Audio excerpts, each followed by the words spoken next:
that is how you win a Clan Wars Battle for the Province match. Hello everyone! My name is certainly not Michael Phelps, maybe Michael Phil, who knows? And welcome back to World of Pelicans. This is Alec playing in the Object 907, the tier 10 Russian reward tank for playing in Clan Wars campaigns. He's in a platoon with GTD in the STB-1 and Thibby in the mobile artillery that is the Death Star. Now this game is not going to be easy. This is a 42%er, and basically his platoon and the Object 261 are the only really good players. The rest is still inexperienced. But that doesn't really matter, seeing as Alec is in a strong tank in a strong matchup, even though the enemy gets one tier 10 extra. Wargaming. So that's something Wargaming still hasn't really fixed. Speaking of Wargaming is going to be at Gamescom this year. Gamescom is starting today, technically, for the press and people area. And QB is also streaming. He started streaming yesterday at 3 in the afternoon. To be honest, I'm not really sure when he started streaming. I'd have to go check. But yeah, he is in Germany, Cologne right now. So that's a thing. And it seems that the booth this year is a lot better. It's more of a closed off area instead of a balcony looking over the wargaming part of Gamescom. So I think it's more quiet, it's more organized, it is not as loud, there's not as many flashing lights. It looks better than last year. And of course this year the Pepmeister got to come along. Last year there were some visa problems and they didn't want to risk it and stuff. And now Peppy is actually in Germany, Cologne with QB, so that's nice. That's a sort of holiday for them as well, where QB has to work in the afternoons. Holiday is a big word. Of course, some of you people that are actually watching this, like 4, might be at Gamescom right now. So do tell me if you ever get to watch this video. I don't know, maybe you just completely forget, or you don't like me anymore. Whatever. Do tell in the comments how it was, because I'm quite interested. I might go next year. Might. I'm not sure yet. And Alec has noticed that this flank is completely open, so he's got basically this FV207 piggy bacon for free. Now he puts in the first shot, auto aim, and then decides to keep driving. For some reason, Tibby killed GTD, and Alec, being Alec, misses his second shot, auto aiming and aiming over the back. But artillery has a long reload and still gets the bacon. Now I'm not quite sure why Tibby killed GTD or GTD, I'm not quite sure how to pronounce it. Some miscommunication or standard platoon play.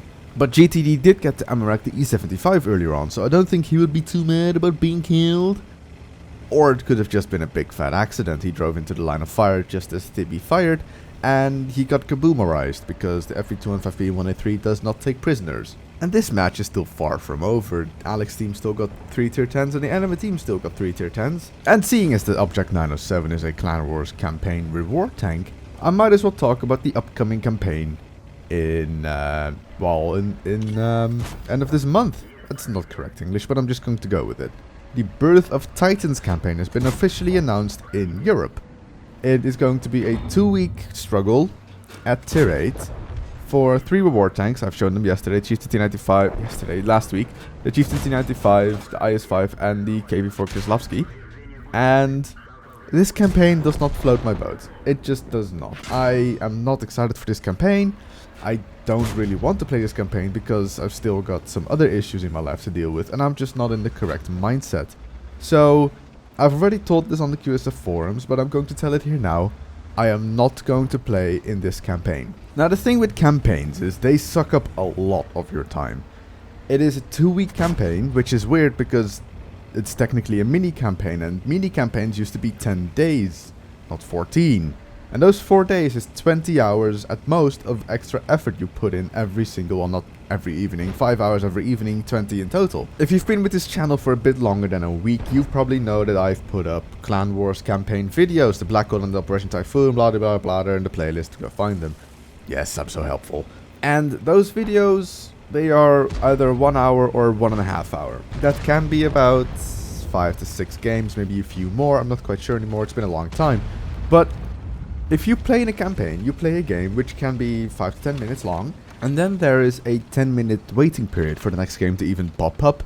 Then you have to wait another 15 minutes for the game to start, and then you play for 5 to 10 minutes. You play one game every half an hour, and if you have to play 5 games, well, that time adds up quickly.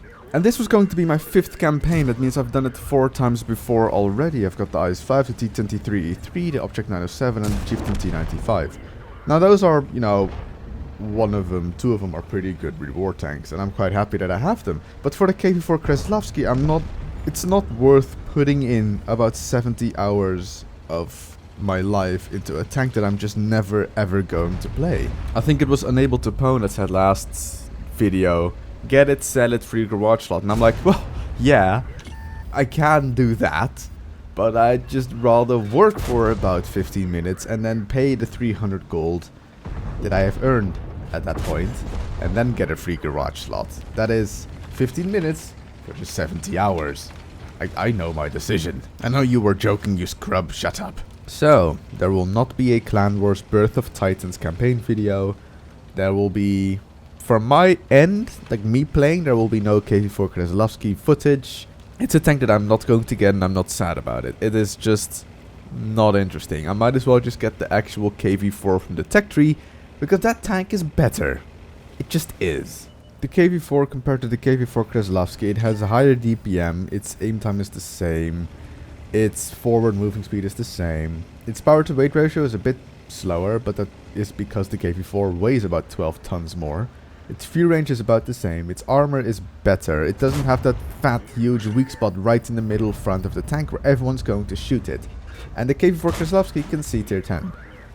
And I don't want a weak spot of 140mm right in the front of my tank, which is just basically there. If I side scrape, I might hide it, but then, you know, it's still a KV-4 and people will pen it anyway at tier 10.